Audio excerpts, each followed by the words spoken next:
In the name of Allah, the most kind, the most merciful. Hello dear students, how are you doing today? I hope you are doing great. Welcome to our today's lesson from grade 11 English book, Unit 3, Lesson 708, Part 5.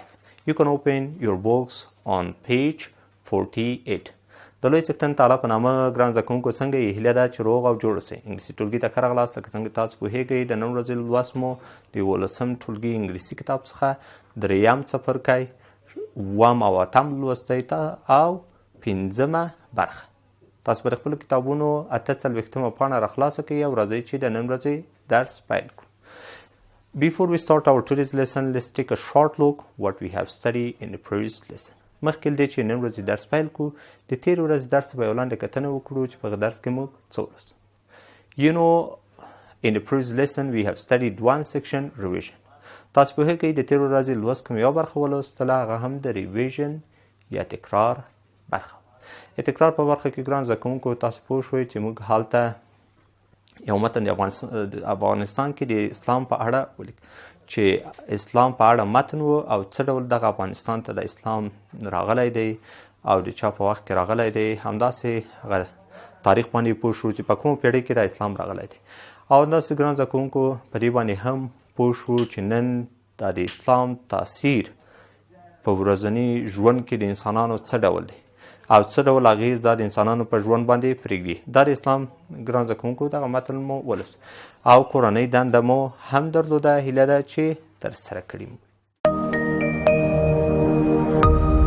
زموږ د ملاتړ لپاره د بیګم اکاډمیک چینل له ځان سره سبسکرایب کړئ، بیا د شرنګنۍ تڼۍ کېکاږئ ترڅو زموږ ټولو درسي ویډیوګانو ته لاسرسی ولرئ او له هغو څخه برخمن شئ. نو ګران زده کوونکو داسې رحیم جان به د ټول نه کورنۍ دنده ټوله کړي او د درس په وروستیو شیبو کې مو به کورنۍ دنده ګورم. سمه ده. My dear students, let's move on our today's lesson. ګران زده کوونکو ورځو د نن ورځې درس. As far as you know, in today's lesson we are going to study one section, that's revision. د نن ورځې په درس کې لکه څنګه تاسو پوهیږئ یوه برخه لولو، هغه هم د ریویژن یا تکرار برخه ده.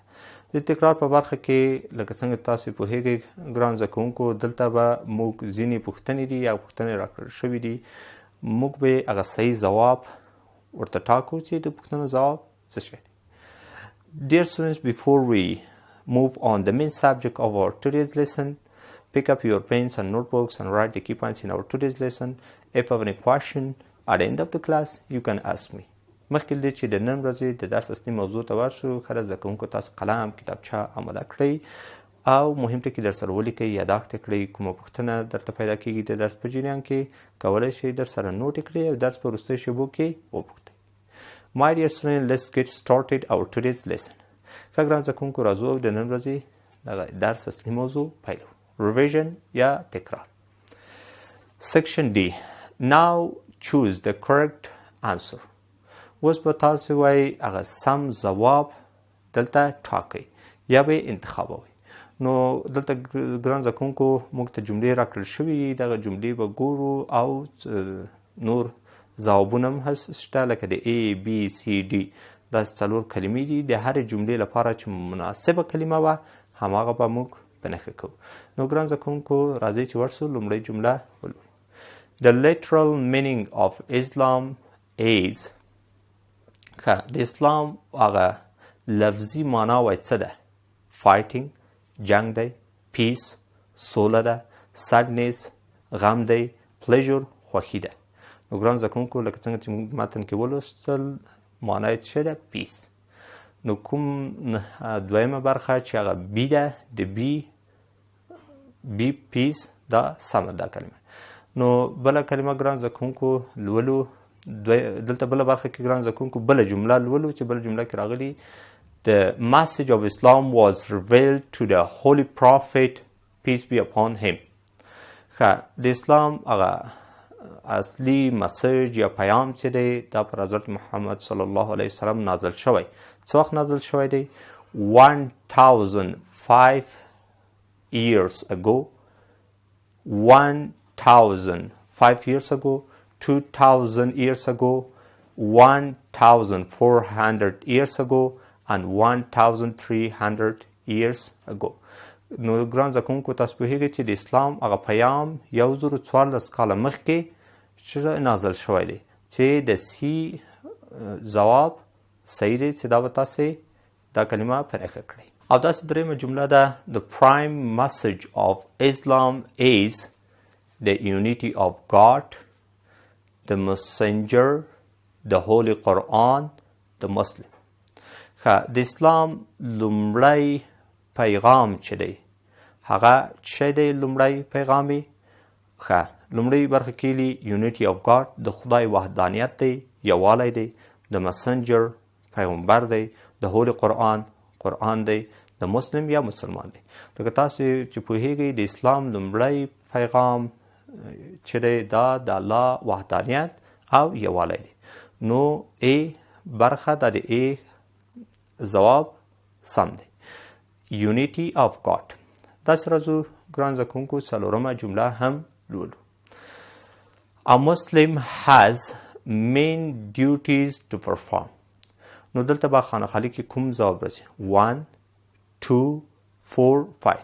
یو مسلمان وایي څو اساسي دندې لري چې ترسره یې کړي. څو دندې دي؟ هغه څو ارکان دي چې دی باید ترسره کړي؟ ښایي یو خو نه دی، دوام نه دي، څلورم نه دي، څو دي؟ 5 دي. د اسلام هغه بناوې څو دي؟ 5. اوس به وایي A Muslim has 5 main duties to perform. نو 5 اساسي دندې لري. نو د ډي کلمه سمه ده. داسې 5مه کلمه جمله کې راځي ګران زده کوونکو Islam's main message is. د اسلام هغه اصلي پیام دی payment of zakat، د زکات ورکړه، to worship God الله، د الله عبادت دی، rights of parents in old age، په بوډاتوب کې د مور و پلار حقوق دي، keep the fast of Ramadan او د روزه په میاشت کې روژه نیول دي.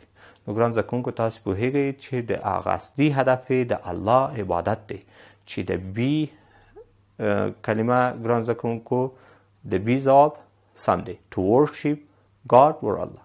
نو د الله عبادت دی، دغه اصلي د اسلام اصلي پیغام دی. شپږمه جمله راغلی ده at present there are بیا خانه خالی ده Muslims worldwide. نو وای اوس مهال په مسلمانان په جهان کې څومره دي؟ یعنی هدف دی 2 بلیون، 2 میلیارده دي، 1.5 میلیون، یو میلیون، 1.5 میلیونه دي، 1.5 بلیون، 1.5 میلیارده دي، and 3 میلیون یا 3 میلیون. نو ګران زده کوونکو لکه څنګه چې تاسو متن کې لوستلي اوس په دې ځواب سی سم ځواب دی. نو داسې وسیلې سو at present there are 1.5 billion Muslims in world. اوس مهال په جهان کې یا نړۍ کې 1.5 میلیارده مسلمانان دي. نو پاتې برخه ته ګران زده کوونکو ورځو اومه جمله هم راغلې Today Islam is بیا خانه خالی ده growing faith in the world. نو latest نن په اسلام په نړۍ کې د پرمختګ په حالت کې دی چې څه رقم د پرمختګ latest تازه اوس پرمختګ کوي، fastest تیز پرمختګ کوي، far یا هغه زر پرمختګ نه کوي، nearest او نږدې پرمختګ کوي. نو ګران زده کوونکو ښه کلمه ښه ځواب یې د بي سیکشن fastest، ډېر په چټکۍ دغه اسلام په نړۍ کې پرمختګ کوي. نو fastest کلمه سمه ده، سم ځواب یې همدا دی. او بله برخه کې داسې راځي 8مه جمله ده approximately percent of people of Afghanistan are Muslim. وای تقریبا د افغانستان څو فیصده د خلک مسلمانان دي؟ هلته خانه خالي راغلي 70 اویا فیصده دي، 80 اتیا فیصده دي، 99% 99% دي or 95% یا 95%. نو سم ځواب د سی ځواب دی. Approximately 99% of people of Afghanistan are Muslim. یعنی 99% څه دي؟ مسلمانان دي. نو ښه ګران زده کوونکو ورځو پاتې برخې ته. دلته پاتې برخه کې موږ ولوستل چې دلته څه راغلي. نو نهمه جمله ده. په نهمه جمله کې راځي at the end of 7th century the Muslims enter into Afghanistan after defeating. نو وایي په 8مه پیړۍ کې مسلمانان افغانستان ته راننوتل کله چې دوی څوک مات کړه. نو یزګرد، ساسانیانس، ایرانیانس and صوفیزم. په 8مه پیړۍ کې مسلمانان چې افغانستان ته راغلل نو دوی چاته ماته ورکړه؟ یزګرد. دریم یزګرد دغه د یزګرد لومړی د ای ځواب سم دی. او لسمه جمله ده لکه څنګه تاسو پوهیږئ اسلام is خانخالي ده pervasive influence throughout Afghan society. نو دلته ځوابونه دي central, medial, end and round. نو د اسلام هغه نفوذ چې دی یا تاثیر چې دی په افغاني ټولنه کې یعنی یو مرکزی تاثیر لري، یو پراخ او مرکزی تاثیر لري. نو د ای کوزینه یا د ای هغه ځواب سم دی. دا تاسې ټاکلی شئ. نو ګرانو زده کوونکو یولسمه جمله هم همداسې راغلې. لومړی خانخالي لري or practice in Afghanistan since the rise of Islam. French laws, local laws, English laws, Islamic Sharia and customary law. په افغانستان کې د اسلام له راتګ سره او ظهور سره په افغانستان کې کوم قواعد پلي کېږي؟ هغه دینی، شرعي او دودیز قواعد دي. نو د دې ځواب ګران زده کوونکو سم دی. نو لکه څنګه تاسو پوهیږئ ګران زده کوونکو په دې برخه کې مو جملې راکړل شوې. د جملو لپاره هغه مناسب ځوابونه وو چې له 4 ځوابو څخه به موږ سم ځواب ټاکو.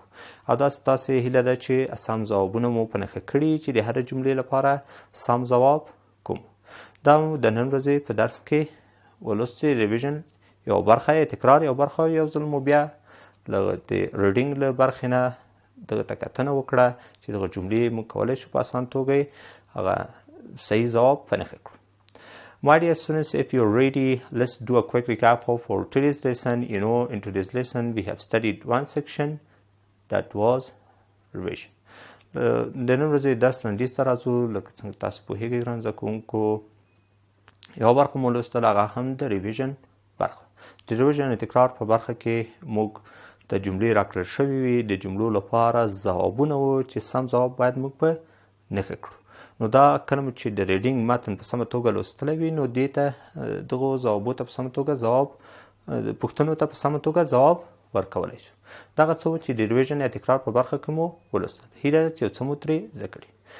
My dear students, if you're ready, let's move at the end of today's lesson. At the end of today's lesson, we have homework. Homework is so important. You have to try your best to do your homework. At the end of the class every day, I checked your homework. نو ګران زده کوونکو د نن ورځې درس وروستیو شیبو ته ځو. د درس وروستیو شیبو کې موږ ریویژن یا کورنۍ دنده لرو.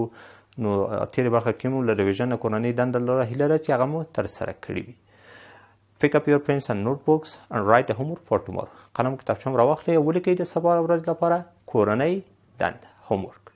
Write a topic about your childhood memory. د ماشومتوب د دورې په اړه به یوه مقاله لیکئ چې په هغه دوره کې مو تاسو کومه خاطره درلوده. نو هیله ده چې همداسې تاسې ولیکئ او هلته د ماشومتوب دوره کې خاطرې زیاتې وي. نو یو ښکلې خاطره به لیکئ. سبا ورځ چې راغلی بیا یې ګورئ. دا د نن ورځې لوست ده. هیله ده چې یو څه مو ترې زده کړي وي. تر راتلونکي لوست هم په لاس سپارم. په مخه مو ښه. د بل درس له پیل وړاندې لنډه دمه اخلو.